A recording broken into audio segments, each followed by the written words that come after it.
Martin Eden is about a poor, uneducated sailor who falls in love with Ruth Morse, a wealthy and refined woman. Inspired by her, he embarks on a journey of self-education, determined to become a successful writer. Despite years of struggle, rejection, and poverty, Martin finally achieves literary fame, but by then, he has become disillusioned with society, Ruth, and the values he once admired. In the end, feeling disconnected from everything, he takes his own life by drowning in the ocean. Describing Eden's creative work, London speaks about the necessity of perseverance and the importance of focused, intense learning from other writers. Martin reads a lot. He notes stylistic features, narrative techniques, plot structures, characteristic expressions, comparisons, and jokes in books. London emphasizes that Eden does not seek to imitate, but rather to discover general principles. To achieve this, he compiles a long list of literary techniques observed in different authors, allowing him to draw conclusions about the nature of literary devices. Building on these insights, he creates his own, new, and original techniques. Martin Eden, like Jack London himself, belongs to the category of writers often described as artists with an analytical mindset. He constantly searches for the principles underlying phenomena, not to imitate them, but to understand how they are created so that he can create them himself. A conscious approach to material and a deep understanding of it characterize Eden's creative style. When starting work, Eden already has a clear plan in mind. He understands the task before him, knows what he must write, and how he will write it. He trains himself to fully develop each idea before putting it on paper. Writing thus becomes the final stage of a complex intellectual process, a way of connecting scattered thoughts and summarizing accumulated facts and observations. While adhering to a rational approach to the creative process, London does not dismiss the significance of inspiration. He highlights that Eden gave due credit even to those chance words and combinations of words that suddenly flashed vividly in his mind and later withstood the test of time, not only causing no harm, but even contributing to the beauty and integrity of the work. Martin bowed before such discoveries with admiration, seeing in them the manifestation of something greater than conscious creative effort.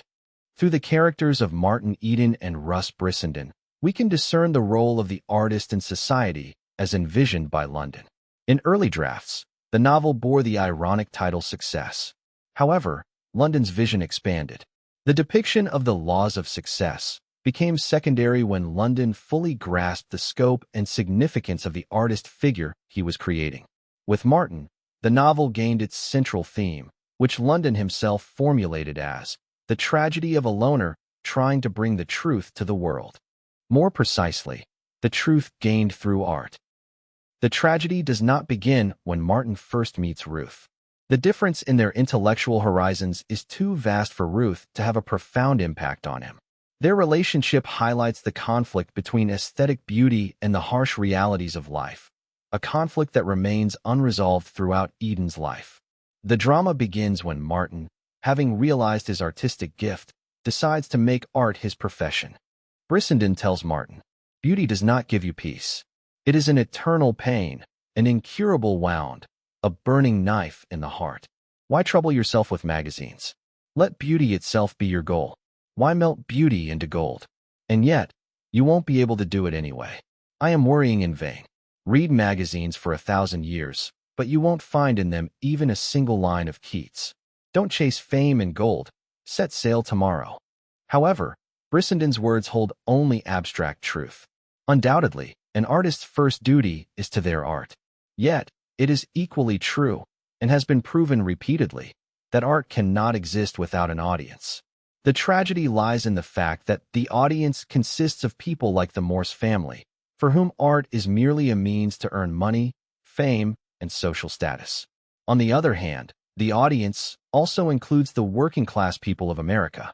The Portuguese woman Maria Silva, who supported Martin in his darkest times, placed his book in a place of honor next to the Bible. Yet she would never read it, and even if she did, she would hardly understand it. However, Martin, having rejected the bourgeoisie, also begins to break away from the common people. He feels both personal and social isolation. He had gone too far to turn back. Their life, which he had once lived himself, now repelled him.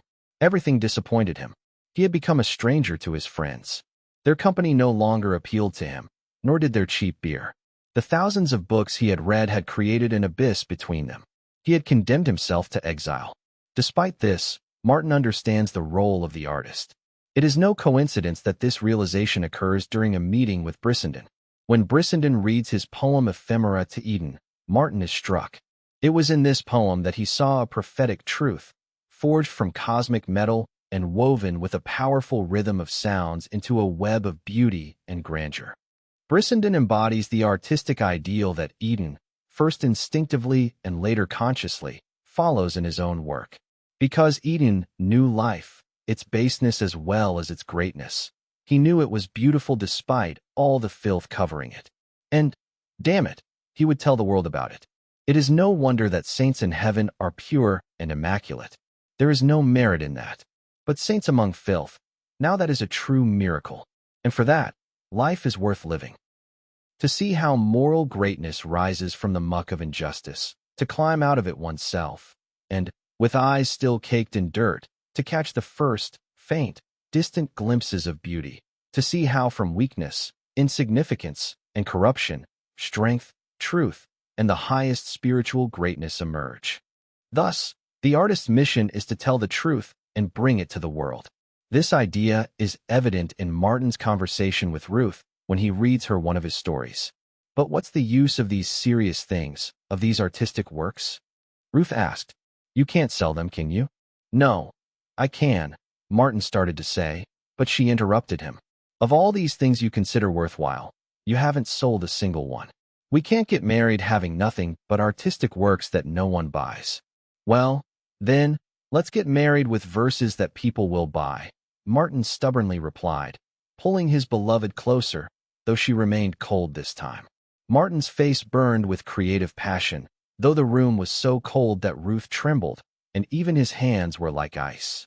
She listened attentively, and though her face occasionally showed only disapproval, when he finished, he still asked, Well, what do you think? Be honest. I don't know, she replied. Do you think it can be sold? Probably not, Martin admitted. It's too strong for magazines. But it's all true, I swear.